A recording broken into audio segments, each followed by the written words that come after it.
কারণে ঘোচাটাঙ্গা বন্দরে আমদানি রপ্তানি বন্ধ রয়েছে। সবকিছু ঠিক থাকলে শনিবার থেকে আবার শুরু হবে আমদানি রপ্তানি কার্যক্রম।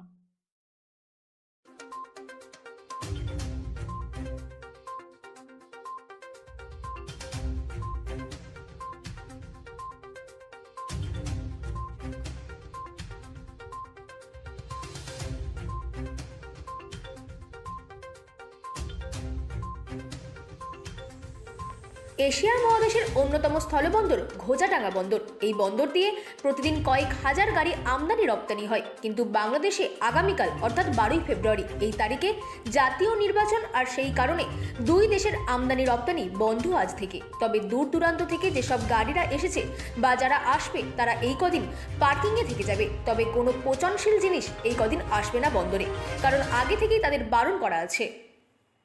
Bureau report, রাতদিন news network.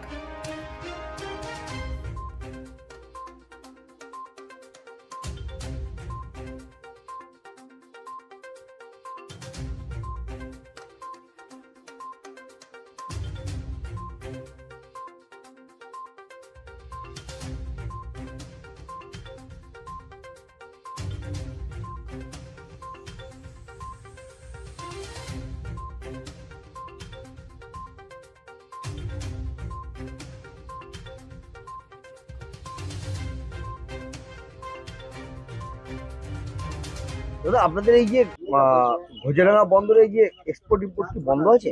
হ্যাঁ, বন্ধ আছে। 3 দিনের জন্য বন্ধ আছে। কেন? ও বাংলাদেশের জাতীয় নির্বাচন, ওখানে ভোট আছে, তার জন্য বন্ধ আছে। আচ্ছা, তো এখানে তো যেসব দূর দূরান্ত থেকে যারা গাড়ি এসেছে তাদের তো সমস্যা হচ্ছে, তাদের কি? সমস্যা বলতে এখানে সব পার্কিং আছে, একটা দিনে একটু অসুবিধা হবে, আবার ভোট হয়ে যাবে, শনিবার থেকে আবার এক্সপোর্ট ইম্পোর্ট চালু হয়ে যাবে। সমস্যা কিছু হবে না, সুস্থভাবে সবকিছু হয়ে যাচ্ছে। আর পরিবেশ খুব ঠান্ডা আছে, শান্ত আছে, অসুবিধা কোনো কিছু হবে না। মানে সীমান্তে কি বাংলাদেশের যে ভোটের কোনো আজ কি কোনো করছে এদিকে? না না না না না, শান্তশিষ্ট পরিবেশ, সবই ঠান্ডা আছে। আমাদের পার্শ্ববর্তী দেশ, সেরকম কোনো নিউজ আমরা পাইনি। তবে এক্সপোর্ট ইম্পোর্ট এখানে নিরাপত্তা পালন আছে, শান্তিভাবে হয়। আর হচ্ছে উপরে যেহেতু ভোট, সেগুলো বিএসএফ এর কড়াকড়ি নজরদারিটাও আছে নাকি? সেটা তো অবশ্যই থাকবে, আমাদের ইন্ডিয়ান বিএসএফ সবসময় অ্যালার্ট থাকে, আর সেগুলো তো অবশ্যই থাকবে নজরদারিতে। আমার নাম আব্দুল ওহাব। আপনাদের এই এক্সপোর্ট ইম্পোর্ট বন্ধ কারণটা কি? এই 12 তারিখ বাংলাদেশে নির্বাচন আছে, তার জন্য বর্ডার দুদিন ছুটি, আর শুক্রবার আমি সাপ্তাহিক ছুটি। আচ্ছা, আবার খুলবে কবে? শনিবার থেকে। আবার শুরু হবে। শনিবার থেকে। এই যে ধরুন দূর দূরান্ত থেকে যেসব এক্সপোর্টের গাড়ি যারা এসেছে আর কি মাল বোঝাই করে, তাদের কিছু সমস্যা হচ্ছে নাকি? সমস্যা, তারা পার্কিং এক্সট্রা করে যাবে। আচ্ছা, এমনি কোনো পচা মাল হবে এরকম কোনো কিছু? না না, পচামাল আসবে না, আগের থেকে নিষেধ করা আছে।